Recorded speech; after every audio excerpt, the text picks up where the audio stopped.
Hello pre-calc honors students, here we are with equations of circles. The objective is to find the equations of circles and find the coordinates of any points where circles and lines might meet.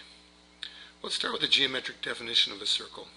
I'm sure you remember from geometry that to make a circle you need a center, central point, and some radius, some common distance. So here we got our central point. I can move this around and I can change the size of the circle with this slider here. So all these points are the same distance away from that center of the circle. Okay. So, it's a set of points equidistant from a common point. This equal distance is called the radius. And we like to use R for that. And the common point is the center. And we use HK. And let's see how we can come up with our formula now then. So all these points are equidistant. So when you've got a circle, and you've got a general point xy on the circle, and the center at hk, then this distance is r. So r equals the square root of x minus h squared plus y minus k squared. And we square both sides. You get our form for the circle, and there it is. X minus h squared plus y minus k squared equals r squared. So let's use this and find the center and radius of each of these circles. X minus 3 squared plus y plus 7 squared equals 19 squared. So it's important to just get this in the right form. So it's x minus 3 squared plus y minus a minus 7 squared equals the square root of 19 squared. So we've got our center at 3, negative 7, and a radius equal to the square root of 19. Now this one's a little tougher. X squared plus y squared minus 6y plus 6x plus 4y minus 12 equals 0. Whew.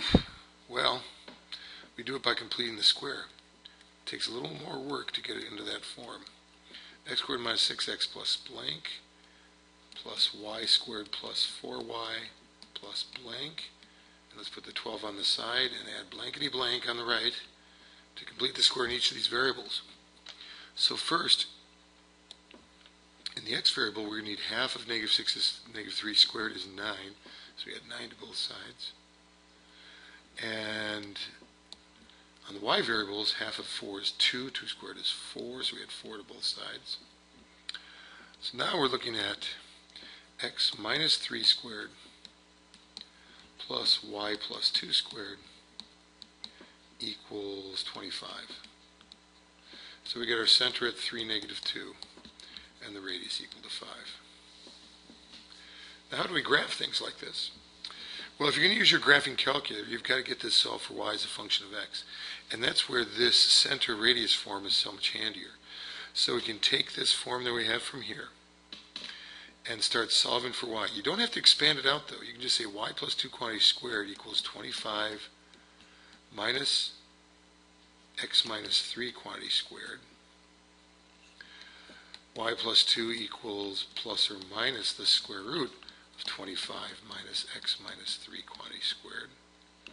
And so you get y equals negative 2 plus or minus the square root of 25 minus x minus 3 quantity squared. And that you're going to have to put in your graphing calculator as two functions.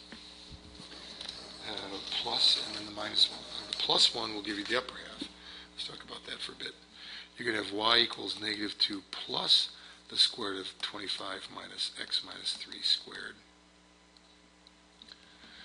And y equals negative 2, let's call that y1, and y2 equals negative 2 minus the square root of 25 minus x minus 3 quantity squared. Okay, let's take a little pause while you get those into your calculator to see if that worked for you.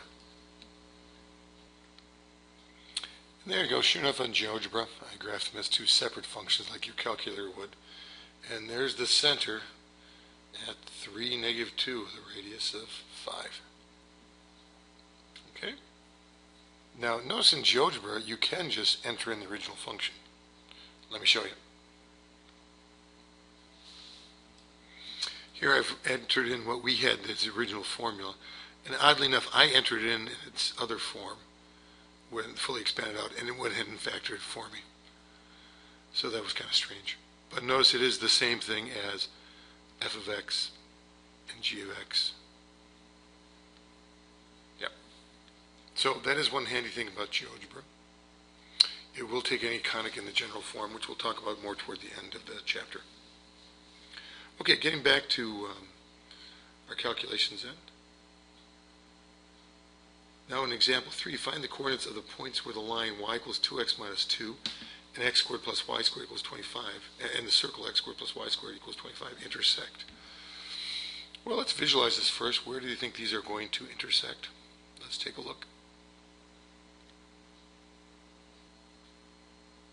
Oh, this is kind of neat, kids. I just discovered that when you have a circle up here, if you right-click on the box here, you can shift the form of the equation. You can take it back to the center radius form, or you can ask it for the standard form.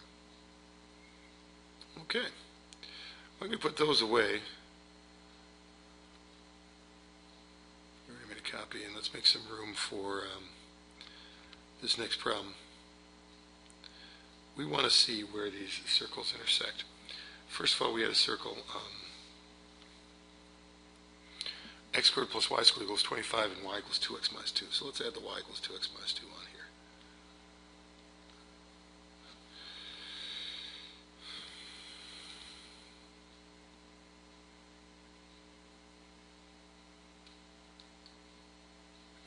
Y equals 2x minus 2. Here we go.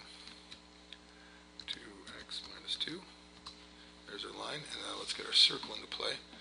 Our circle kind of disappeared on us. Let's get the center back there. Here we go.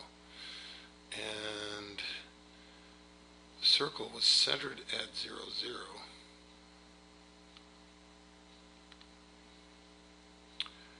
With a radius of 5. So x squared plus y squared equals 25.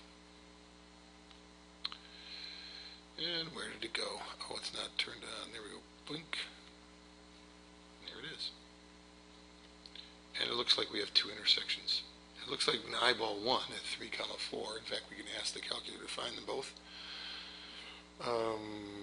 Intersect the two objects. Clink and dick. And there's our 2 points of intersection. 3, 4, and negative 1.4, negative 4.8. Let's crank up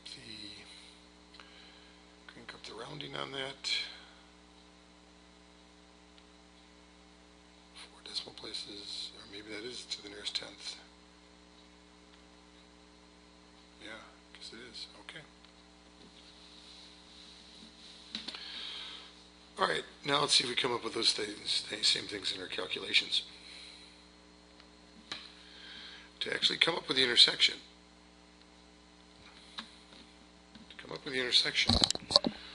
we look at y equals 2x minus 2, and we can plug this in to the other equation. So we say, hey, let's take this 2x minus 2 and put it in for y in the other equation. So we get x squared plus 2x minus 2 quantity squared equals 25. So that's x squared plus 4x squared minus twice the two ends minus 8x plus 4 equals 25, or 5x squared minus 8x minus 21 equals 0. I think that factors, since in a 3 and a 7, a 5 and a 1. Let's take a look here. 3x, no, let's put the 5 here and the 1 here. Yeah, 15 minus 7, so minus like that and then plus. So we get x equals 3, or x equals negative 7/5, which was then negative 1.2 we looked at before. We saw before. But you're not done. Don't stop there. Because you have to put these back into the original equation. Well, the line makes more sense. 2x minus 2 is much easier to sub into. So when x equals 3, we get y equals twice 3 minus 2. So you get y equals 4. And when x equals negative 7/5, we get y equals twice negative 7/5 minus 2. And so you get y equals negative 14 fifths minus 10 fifths, or negative 24 fifths. So there's your 2 points. 3 comma 4 is one crossing, and the other crossing negative 7 fifths comma negative 24 fifths, which is negative 4.8. I believe that's what we had in our GeoGebra sketch. Sure enough, negative 1.4, negative 4.8, and 3 comma 4. Okay. Here's a homework problem from page 222, number 10. Write equation for a circle with center at negative 3, 1 and tangent to the line x equals 4. Let's try and get a visual idea of what's going on here. Tangent to the line x equals negative 4. So let's get that in as a new line here. In fact, well, can't really use that one.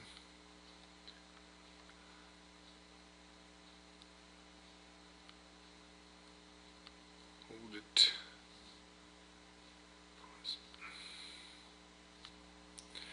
Okay, so we want a center of negative 3, 1 and tangent line x equals 4. Well, let's take a look. Negative 3, 1 and x equals 4. So let's get this at negative 3, 1.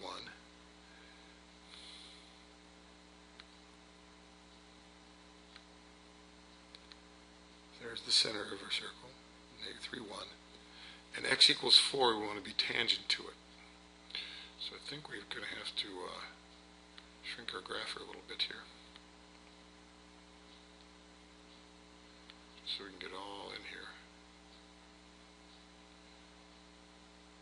Here, now we got x equals 4.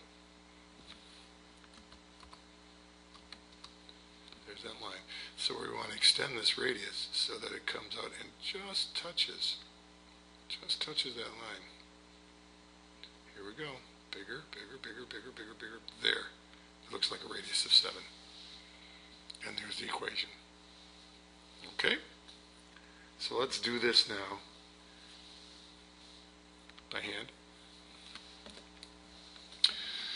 You've got it centered at negative 3/4, so that's your h and k. So h equals negative 3, k equals 1. It's just a matter of figuring out the radius of the circle. So here's your x equals 4 line. And here's the point negative 3, positive 1. So it's a matter of just finding the distance from that to the line. Now the shortest distance then would be along this horizontal and hitting at the point 4, 1. So that's how we get r equals 4 minus a minus 3, r equals 7. So those are all the parts we need. So x minus h squared plus y minus k squared equals r squared. So you get x minus a minus 3 squared plus y minus 1 squared equals 7 squared. Or if we just get rid of some of the double negatives, x plus 3 squared plus y minus 1 squared equals 49 for the equation of the circle. On to ellipses.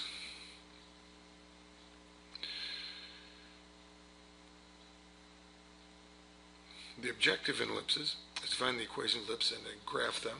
And what's the geometric definition of ellipse? Well, let's go to our GeoGebra here, where I've actually called up an ellipse.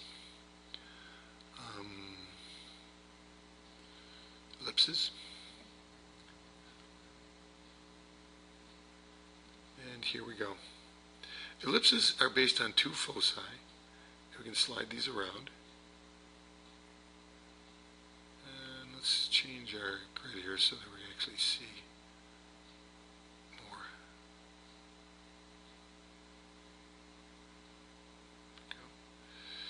And let's find the other focus. Let's bring these foci in a little bit. Where's the other focus? There it is.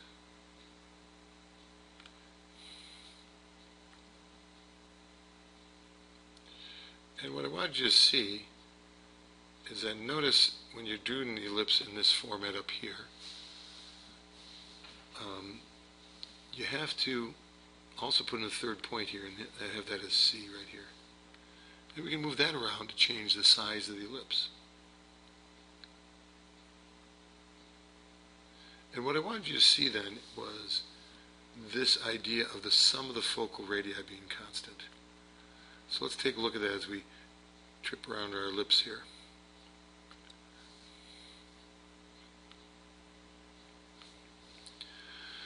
We've got foci at 1, 1, and 6, 1, and so forth. Let's find out what these focal radii look like.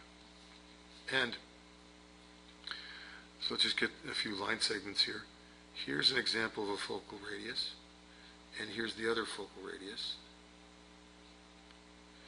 And there are their two distances. And it looks like they add up to, let's find out, A plus B, 8.16. And now as we move C around, oopsie, I did that wrong. C is going to change the size of it. Yeah, so we have to borrow a different point. Okay, we'll make sure to take that out and we'll try this again. You've got to make sure you have a point just on the ellipse. Point on the object right here. And let's look at the focal radii for that.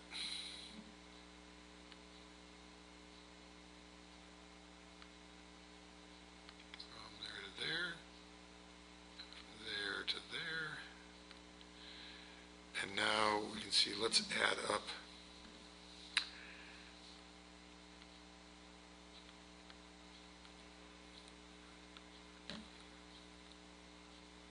E is that one, F is that one, so let's add up E plus F. And again we get 8.16. And notice it'll work for any point as we go around the ellipse. So even though the focal radii are changing, the sum of them is staying constant. Okay. There's a few key positions to look at when you're looking at the ellipse. That's these vertices, which are lined up with the foci, and also the endpoints of the minor axis, which is where we get some of our formulas from.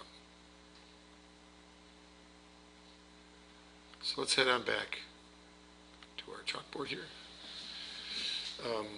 The geometric definition of ellipse, set of all points whose sum of the focal radii, SOT for, is constant. You need two foci. The focal radius is also the distance from a point on the ellipse to a focus, and we talked about these.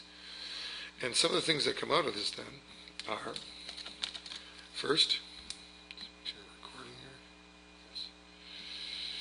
that a squared equals b squared plus c squared. This comes from the idea that when you have the ellipse and you have your two foci, and a is the major radius, so this is distance a like this, and b is the minor radius, so this is b, and c is this little gap here from the center out to either focus. There's focus 1 and focus 2.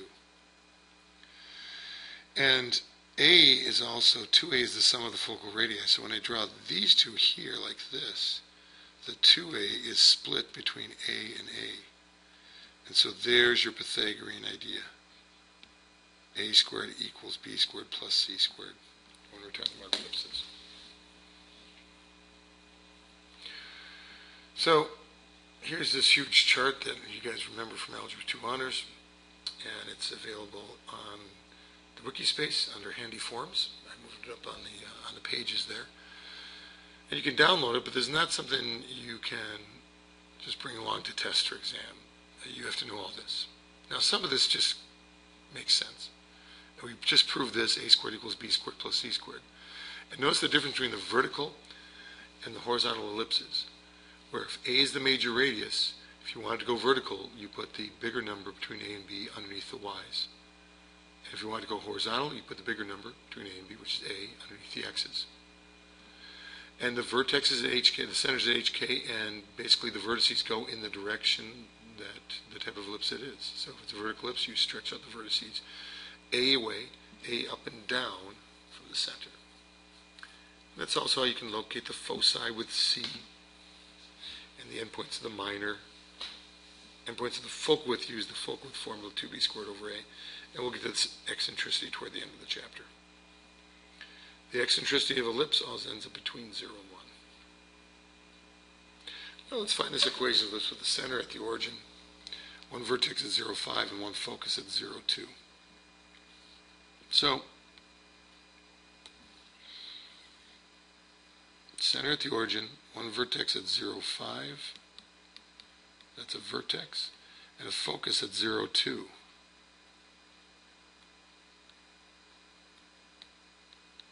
So from this, you get two things. First of all, that A equals 5, because it's the distance from the center to the vertex. You also get C equals 2, because C is the distance from the center to either focus. And now we can use A squared equals B squared plus C squared to figure what B is supposed to be. 5 squared equals B squared plus 2 squared. So we get 25 equals B squared plus 4. So B squared equals 21. So B is the square root of 21. But it's really the B squared we need for the equation. And this equation is going to be, this is stretching out in the vertical direction, so we're going to use a vertical ellipse. We just had that formula over there before, remember? There it is, vertical ellipse, vertical ellipse. So x minus h squared over b squared plus y minus k squared over a squared equals 1. So that's x minus h, and the center's at the origins, put a 0 in for that. B squared is 21. K is 0. A is 2, so that's 5 squared equals 1. And we've got our equation then. X squared over 21 plus y squared over 25 equals 1. That's the equation of the ellipse.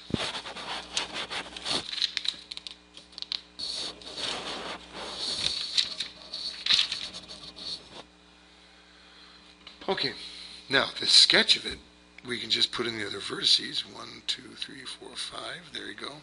The other focus is down here at 0, negative 2, and now we know to go square root of 21, which is somewhere between 4 and 5. 1, 2,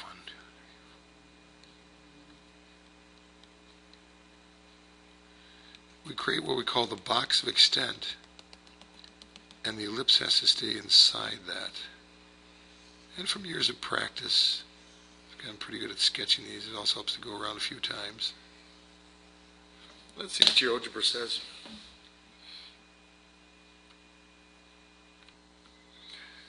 Okay, we've got to move our foci to 0, negative 2, and 0, 2. And then also we want to change our point.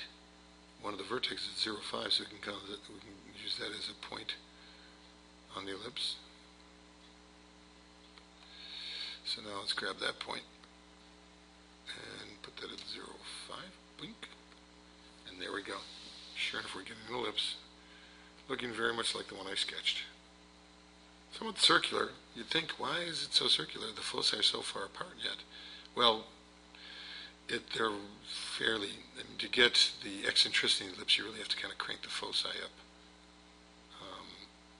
like this, push them toward the edge.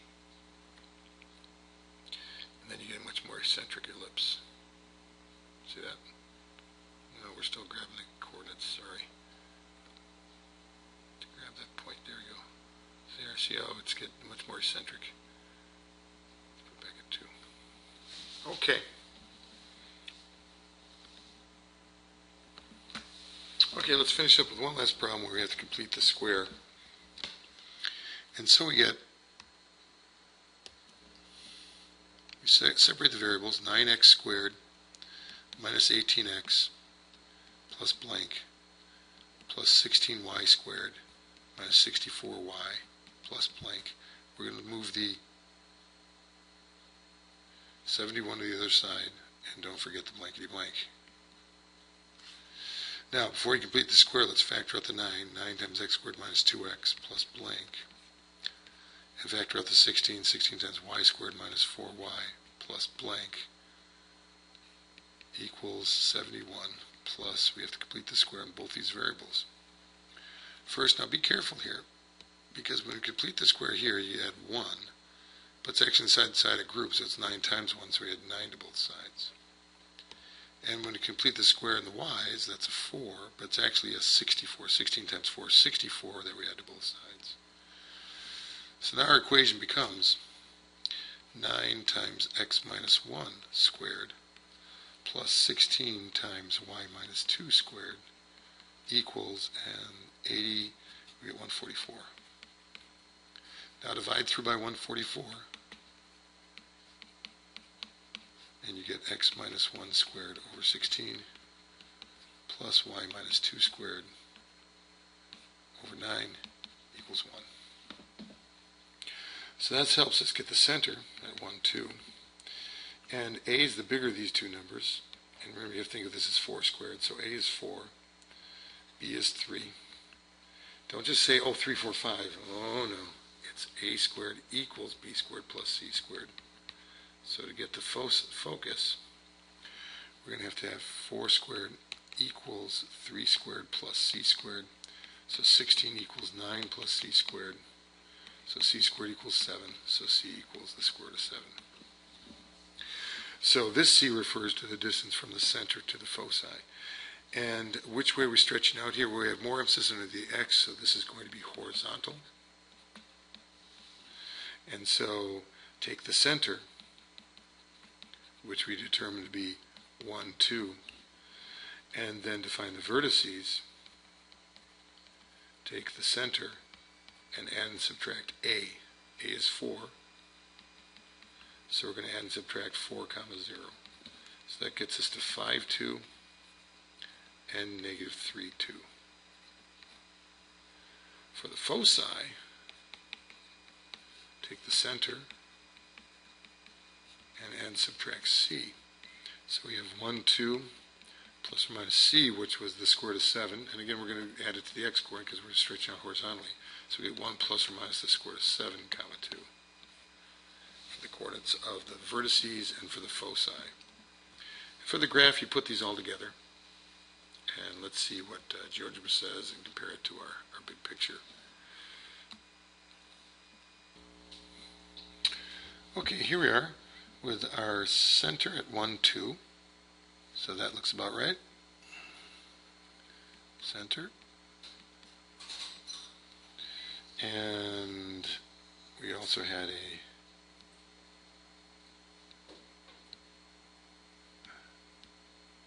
foci at, let's get the vertices in, those are easier. Vertices at 5, 2 and negative 3, 2, so sure enough there's a vertex at 5, 2 and at negative 3, 2, another vertex. And lastly, we also had foci at 1 plus or minus the square root of 7, 2.